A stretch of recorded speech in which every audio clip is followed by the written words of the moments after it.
My name is Marissa Hale. I'm 35 years old, and I've learned that when people describe you as independent, what they often mean is convenient. Convenient to rely on. Convenient to lean on. Convenient to take from. Quietly, politely, and repeatedly. I own a small event logistics company. Nothing glamorous. I coordinate transport, equipment, and schedules for corporate retreats and charity conferences. My days are contracts, invoices, timelines that cannot slip. My phone rings when something goes wrong and stops ringing only after I fix it. I don't panic. I plan. That's my thing.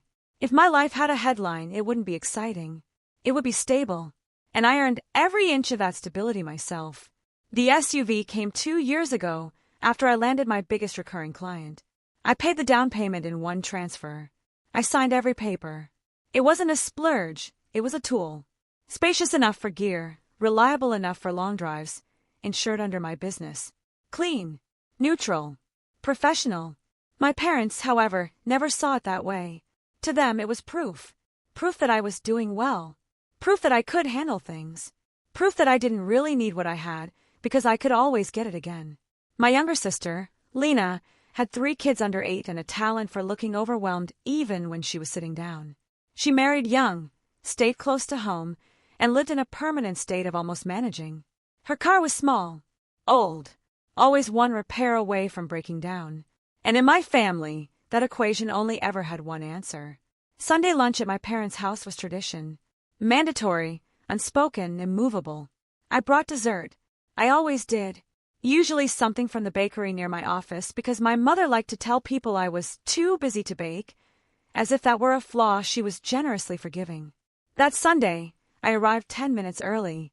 As usual, the house smelled like garlic and roasted chicken. The kids' shoes were piled by the door like evidence of chaos. My dad's voice came from the living room, firm and cheerful, explaining something to someone who wasn't listening. Lena was already there. She sat at the kitchen table, scrolling on her phone while her youngest banged a spoon against a cabinet. She looked up when she heard my keys. "Oh, wow," she said, eyes flicking past me toward the driveway. "You drove that again." I smiled, the automatic version. "It's my car." She laughed lightly like I'd made a joke. "Must be nice." That was Lena's favorite phrase. Must be nice. Not congratulations. Not you worked hard. Just must be nice, said with the implication that I'd somehow skipped the hard part. Lunch started normally. Noise. Plates. My mother hovering, my father commanding the table with small gestures. I answered questions about work. I always did. Short answers. Neutral tone. Don't invite opinions. Halfway through the meal, my dad cleared his throat. That was never a good sign. He didn't look at me when he spoke. He looked straight ahead, hands folded, voice calm in the way that meant he wasn't asking. "So," he said, "your mother and I have been talking." Lena's head lifted instantly. I felt something tighten in my stomach. Experience. "We think it's time to make a practical decision," Dad continued. "About transportation." No one spoke. Even the kids seemed to sense it. He turned his head slightly then, not enough to meet my eyes, just enough to acknowledge my presence. "It's settled," he said. And then clearly, firmly, "Your sister will be using your SUV. She has kids. She needs it more." The sentence landed on the table like an object. No one had asked to be there. I waited. For clarification. For a joke. For someone to say temporary. None of that happened. My mother nodded immediately. "It just makes sense, Marissa." Lena didn't say anything at first. She just exhaled, relieved, like a problem had solved itself. I set my fork down carefully. "My SUV," I repeated. "The one registered under my business." Dad waved a hand. "Details. Details. It sits in your driveway most days," my mother added gently. "And Lena's car isn't safe for the kids." Lena finally spoke. "I mean, I wouldn't ask if I didn't need it." She didn't have to ask. They had already decided. I looked around the table. At the nods. The calm certainty. The way my absence from the decision had been treated as efficiency. No one had asked if I was okay with it. No one had asked how I'd manage. They had skipped straight to fairness, their version of it. "She has kids," my dad said again, slower this time, like it explained everything. And in that moment, I understood something with painful clarity. This wasn't about the SUV. This was about the role they'd already assigned me, and the one they decided I didn't deserve. For a few seconds after Dad spoke, no one moved. Not even the kids. The room held its breath, waiting for me to do what I had always done: absorb the decision and make it easier for everyone else. I didn't say yes. I didn't say no either. I asked a question. How long? I said, keeping my voice level. Dad frowned slightly, as if I'd asked something unnecessary. As long as she needs it. My mother jumped in before I could respond. We're not saying forever. Just until Lena gets back on her feet. Back on her feet. Lena was 33. Married. 2 incomes. 3 kids. She had never been off her feet. She had just learned how to lean without falling. And what am I supposed to drive? I asked. My dad shrugged. You have the sedan. The sedan isn't insured for work, I said. I transport equipment. Clients. It's part of my contracts. My mother smiled the way she does when she's about to reframe a problem into a moral lesson. Marissa, sweetheart, you're thinking too rigidly. This is family. There it was. Family. The word that meant flexibility, but only from me. Lena finally looked at me directly. I wouldn't be comfortable taking it if it hurt you, she said carefully. But honestly, you don't really need a luxury SUV. Luxury. I almost laughed. It's not luxury, I said. It's logistics. Dad's jaw tightened. Don't get technical. I'm not, I replied. I'm being accurate. He leaned back in his chair, crossing his arms. The posture he used when a discussion was over but someone hadn't caught on yet. You're single, he said. You don't have kids. Your responsibilities are different. Different. Not lighter. Not heavier. Just conveniently less important. So that's it. I asked. You made this decision without me? We didn't think you'd object, Mom said softly. That hurt more than the decision itself. They hadn't excluded me because they thought I'd say no. They'd excluded me because they were sure I'd say yes. Lena reached for her water glass. Mar, come on. You're always saying you want to help. Help. Another word that had quietly grown teeth. I help when I'm asked, I said. Not when things are taken.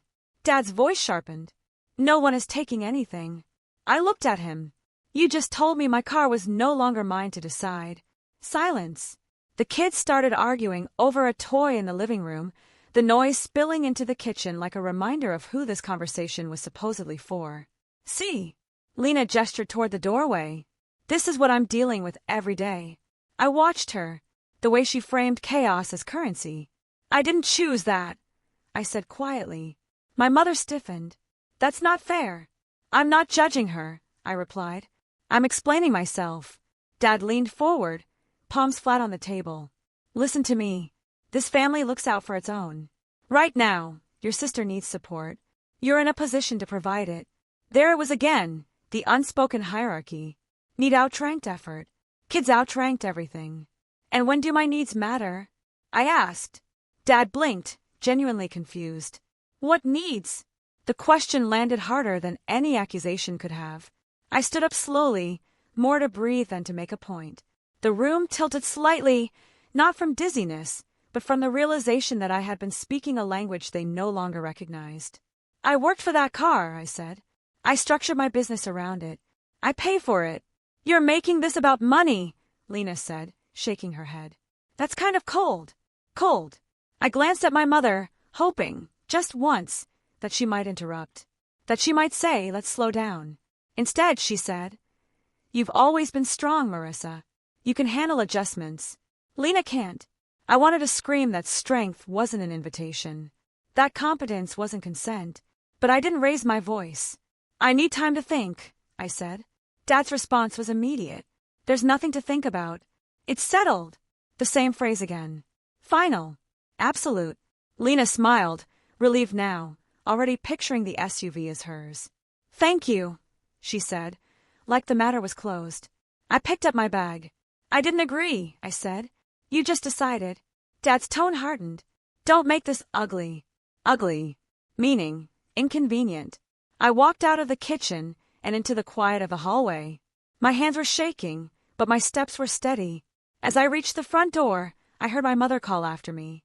Marissa, don't walk away from your family over a car. I turned back once. This isn't about the car, I said. It's about the fact that you never asked. No one followed me. Outside, the afternoon sun hit the windshield of my SUV, bright and unapologetic.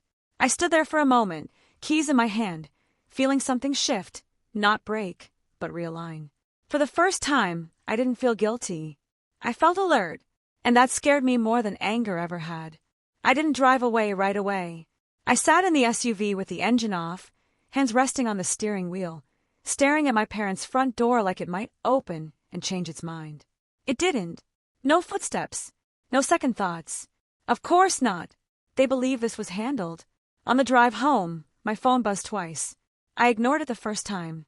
The second buzz came at a red light, persistent, insistent. Mom, we didn't mean to upset you. Let's be reasonable. Reasonable. The word that always meant give in without making noise. When I got home, I set my bag down and stood in my kitchen, still wearing my shoes. My apartment was quiet, clean, untouched by anyone else's needs. I'd built that too. Brick by brick, boundary by boundary, though some of those boundaries had been more imaginary than real. An hour later, my phone rang again. This time it was Lena. I let it ring once, twice. Then I answered. Hey, she said, already tired, already framed as the exhausted mother. I just wanted to clear the air. I leaned against the counter. Go ahead. She sighed. I hate that this turned into a thing. I almost laughed. It hadn't turned into anything. It had revealed itself. I didn't make it a thing, I said. I reacted to a decision you were fine benefiting from. That's not fair, she said quickly. I didn't ask for it. You didn't stop it either. Silence stretched. Then softer, you know I wouldn't survive without help. There it was. The truth, dressed as vulnerability. I'm not asking you to survive alone, I said. I'm asking you not to take what I used to survive. She scoffed lightly. You make it sound so dramatic. Because it felt dramatic to be treated like an afterthought. Marissa, she said, switching tactics. The kids feel safer in bigger cars. You know that. Isn't that more important? Important. Always that word. Like it was a scale that only ever tipped one way. And my work? I asked. My contracts? My insurance? You'll figure it out, she said easily. You always do. That was the moment it clicked. They didn't trust me because I was capable. They relied on me because I was predictable. I need you to understand something, I said slowly. If I give you the SUV, I don't get it back whenever you're done. That's not how this family works. Temporary becomes permanent. That's not true, she snapped. I let the silence answer for me. She changed her tone again, gentler now. Dad's just worried about the kids. Dad is worried about control, I said. And you're comfortable letting him use my things to keep it. She hung up on me. Not slammed, just ended the call, like my words were an inconvenience she didn't have time for. That night I didn't sleep.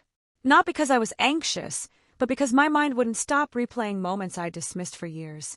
The times my parents volunteered my help before asking. The times Lena assumed I'd cover something because I always had.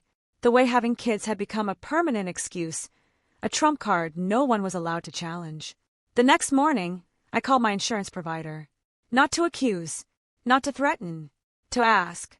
What happens, I said, if someone else drives my business vehicle regularly? The answer was calm, professional, clear, liability, policy changes, risk. I thanked them and hung up, my chest tight. By noon, Dad called. I answered. Have you cooled off? He asked, skipping hello. No, I said. I've thought. Same thing to him. You're making this harder than it needs to be, he continued. Your sister cried all night. I didn't cause that, I replied. You did, by putting me in this position. You're punishing the kids, he said sharply. There it was, the final escalation. I'm protecting my livelihood, I said. You're using children to guilt me. How dare you, he snapped. How dare you decide what I owe this family without asking, I said. He went quiet. I could hear his breathing on the line, heavy with frustration. You used to be easier, he said finally. And there it was. The truth, stripped of pretense. I used to be silent, I corrected. He hung up. That afternoon, my mother sent a message. Your father is very upset. He feels disrespected. I stared at the screen. Not once had anyone asked how I felt. That evening, I opened a folder on my laptop. A new one. Plain. Untitled. I started listing things. Dates. Amounts. Favors that had never been called favors. Repairs I'd paid for. Emergencies I'd solved. I didn't know why yet. I just knew I needed to see it. By the time the list ended, my hands were steady. This wasn't about one car. It was about years of decisions made for me because I'd never made enough noise to stop them. And if I didn't change something now, this would happen again. With my money. With my time. With whatever I built next. I closed the laptop. For the first time since Sunday, I wasn't afraid of losing their approval. I was afraid of losing myself. The family meeting was scheduled without asking me. Mom texted, "We're all coming over Sunday evening. We need to talk like adults." Like adults. As if I hadn't been the only one acting like one. I spent Saturday doing things that had nothing to do with them. Grocery shopping. Laundry. I even went for a long drive, alone in the SUV. I noticed how smoothly it handled, how much of my life fit into it. Laptops. Equipment cases. My independence. That night, I printed the list. Not to weaponize it. To ground myself. Sunday evening arrived right on time. Mom and Dad came first. Lena followed 15 minutes later, kids in tow, already sighing like the trip had drained her. She didn't bring toys or snacks. She never did. Someone always handled that. Mom immediately reached for the kids, ushering them to the couch, turning my living room into a scene of gentle chaos. Dad stood near the window, arms crossed, surveying my space like he'd once paid for it. He hadn't. We sat. "Well," Dad began, "let's clear this misunderstanding." Misunderstanding. Another word for you didn't comply fast enough. "I don't think there's confusion," I said. "I think there's disagreement." Lena rolled her eyes. "Can we not make this dramatic?" I slid the printed pages onto the coffee table. "I won't," I said. "I'll make it factual." Dad frowned. "What's this?" "Information," I replied, "since decisions about my property are being made without me." Mom looked nervous now. She always did when things turned concrete. "Sweetheart," she said softly, "no one is trying to take advantage of you." I met her gaze. "Then this conversation shouldn't be uncomfortable." I explained calmly. The insurance policy. The liability risks. The contracts tied to the SUV. I didn't raise my voice. I didn't accuse. I explained. Lena interrupted. "You're exaggerating." I turned the page toward her. "This is from my provider." She didn't look. Dad cleared his throat. "Families help each other. That's what matters." "Yes," I said. "Voluntarily. With consent." Mom sighed. "Why are you being so rigid?" I looked around the room. Because no one else had ever bent. "I'm not refusing to help," I said. "I'm refusing to be erased." That landed. The kids were quiet now, distracted by the TV. Good. They didn't need to hear this. Dad leaned forward. "You don't understand what it's like to raise children." "No," I agreed. "But I understand what it's like to be treated like I don't matter because I don't have them." Silence. Lena finally spoke, defensive. "So what? I'm the villain now." "No," I said. "You're the beneficiary of a system you didn't build, but you're protecting it." She stood up. Unbelievable. Dad followed. "This is exactly what I mean. You've changed." "Yes," I said quietly. "I have." Mom's voice cracked. "We just don't want the kids to suffer." "They won't," I replied. "But I shouldn't have to suffer quietly, so no one else feels uncomfortable." Dad straightened, finality in his posture. "So this is your answer?" "Yes." "You're choosing a car over family," he said. I shook my head. "I'm choosing myself over being disposable." That did it. Lena grabbed her bag. "Come on, kids." Mom looked like she wanted to cry. Dad looked angry but uncertain. As they left, Dad turned back. "Don't expect us to fix this." "I'm not asking you to," I said. The door closed. I sank onto the couch, heart pounding but lighter. That night, I locked my SUV. Not out of spite, out of clarity. 2 days later, I received a message from Mom. "Your father feels you embarrassed him." I replied once. I defended myself. No follow-up. A week passed. Then another. The silence was loud, but it wasn't empty. For the first time, my choices didn't echo with guilt. I started to realize something dangerous. They needed me more than I needed their approval. And once that balance shifts, everything changes. The quiet didn't break. It hardened. No good morning texts. No casual check-ins. No forwarded family updates. At first, I thought it was space. Then I realized it was punishment. My mother used silence the way some people used raised voices, meant to make you question yourself. I kept busy. Work didn't slow down just because my family disapproved of my spine. I had meetings, deadlines, a client in another city who suddenly needed in-person support. The SUV earned its keep, and every time I turned the key, I felt something steadier than pride. Ownership. 2 weeks after the meeting, I heard through a cousin that Lena was telling people I'd chosen money over family, that I'd lost compassion. I didn't correct it. Let them tell the story where I was cold. It was easier than admitting they'd been unfair. Then Dad called. No greeting. No easing in. You've made your point, he said. Now it's time to move on. Move on, meaning undo it. I have, I replied. You haven't. He exhaled sharply. Your sister's car broke down. Temporarily. I waited. She needs something reliable, he continued. Just until hers is fixed. Just until. The most dangerous phrase in our family. No, I said. Silence. Excuse me, he snapped. No, I repeated. I won't loan the SUV. You're being petty. I'm being consistent. He raised his voice. Do you know how this makes us look? There it was again. Appearances over fairness. I don't manage your image, I said. You're tearing the family apart over metal and leather, he accused. I stayed calm. You tore it when you decided I didn't deserve a say.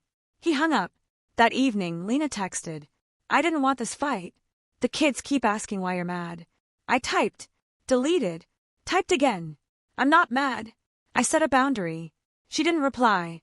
A few days later, my mom stopped by unexpectedly. She stood in my doorway, eyes scanning the apartment like she was searching for evidence of regret. You look tired, she said. I'm busy, I replied. She sighed and Saturday, your father is worried. About what? I asked. That this distance will become permanent. I nodded. That depends on whether he can respect me. She looked genuinely confused. Why is this the hill you're choosing? Because it wasn't just this. Because every time I gave in before, I said, it taught you I would again. She pressed her lips together. Families make sacrifices. Yes, I said. Not scapegoats. That word startled her. I never meant. I know, I interrupted gently. But intention doesn't erase impact. She reached for my hand. We raised you to be strong. I almost smiled. Then trust me to use it. She left without an answer. That night, I blocked the family group chat. Not forever. Just enough. I slept deeply for the first time in weeks. A month later, something unexpected happened. My aunt called. I just wanted you to know, she said. People are starting to ask questions. What kind? I asked. Why you were expected to give up something you paid for. I thanked her. Not because I needed validation, but because truth has a way of spreading when you stop intercepting it. Dad didn't call again. Lena didn't either. But I noticed something else. No more emergency requests. No sudden expectations. No assumptions. The cost of access had finally been revealed, and they weren't sure they wanted to pay it. The following Sunday, I drove the SUV to my office with a quiet, deliberate smile. It gleamed in the morning sun, no longer just a tool of convenience. It was mine. Completely, finally, entirely mine. Inside, the office felt lighter. The team noticed. Aaron's eyes narrowed with curiosity as I entered. You look different, he said. I am, I replied, leaning back in my chair. We're not saving anyone today. Just showing up for our work. He nodded, satisfied with the answer. No explanation needed. That night, I met Ethan for dinner. Our favorite place downtown, a small Italian spot where the smell of garlic and fresh bread had been a comfort for years. I sat quietly, phone face down on the table. He didn't need to ask. He already knew. To boundaries, he toasted softly, lifting his glass. I clinked mine against his. To myself. For the first time, saying yes felt voluntary. Saying no wasn't a rebellion. It was a declaration that my life, my choices, and my things belonged to me, not to anyone else's convenience. A week later, an envelope arrived. I almost ignored it. Handwriting I recognized. Mom's. Inside, a photo of the kids, smiling, ice cream on their cheeks. On the back, she'd written, "They ask why Aunt Judy doesn't visit." I turned the card over. "They'll understand in time," I whispered. And on a fresh card, I wrote, "Tell them Aunt Judy loves them, and grown-ups sometimes need space to grow before they can be fully present." Mailing it felt like closure. Not to them, but to me. Days passed. Life carried on. Work thrived. My clients were happy. The SUV hummed beneath me like a trusted companion, carrying not just luggage or spreadsheets, but my agency over my own world. Then came the text from Lena. "We're getting a minivan. Thanks for sending the dealer's contact." It worked out. I smiled, realizing she had taken a step to manage her own life, without forcing me into hers. I typed back, glad to hear it. "Take care." No emojis. No qualifiers. Just clarity. The family chat remained silent. No pressure. No guilt. Just space. I kept the gray folder in my office. It was no longer proof or weapon. It was a reminder. Of every silent yes I'd endured, of every boundary I had finally enforced, and of the quiet courage it takes to stop being everyone else's solution. That weekend, I drove to the coast again. The same stretch I had once shared with Ethan, the waves crashing below in wild, relentless applause. I parked, sat back and breathed. The wind carried the scent of salt, freedom, and my own choices. For the first time, I wasn't anticipating someone else's crisis. The road ahead was mine, unclaimed and unpressured. Ethan's earlier text came to mind. "Dinner tonight? My treat." This time, my yes wasn't out of duty. It was because I wanted it, because I deserved it, and that made all the difference. At work the next morning, Aaron caught me staring out the window. "You've changed," he said. "Your energy is different." "Peace looks like this," I said softly, a small smile forming. "Keep walking through it," he said. "You're better for it." I realized he was right. Boundaries weren't punishment or exile. They were growth, freedom, and sometimes self-preservation disguised as courage. That evening, I taped a new note beside my old one. Boundaries aren't walls. They're doors with locks and keys I get to choose. And underneath it, I wrote one more. "I don't know my silence to be loved." Weeks passed. Calls from my parents slowed to none. The group chat, deleted, replaced without me. Plan B. Everyone paying for themselves. The subtle rebellion had become policy. They had learned, slowly, that my yes had value only if it was earned with respect. At the office, the SUV was parked, decals gleaming. Aaron clapped as I returned from a client presentation. "You've built something real," he said, "and you're finally running it on your terms." I nodded, feeling the weight lift further.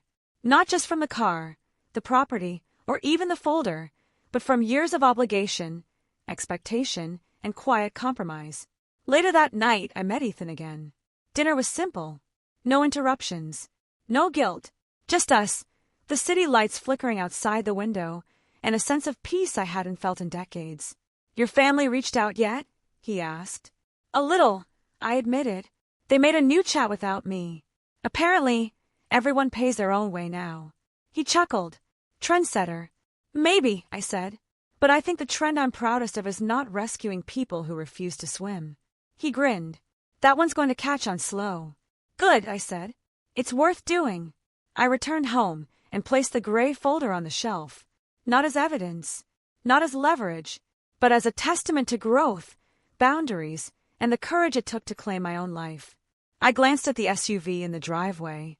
It gleamed in the streetlight like it had always belonged there. Not to them, not to convenience, to me. And I whispered into the quiet, "Family looks out for family. Starting with me." I took a deep breath, sat back, and for the first time in years, I felt like I was truly home in my life, my choices and my peace.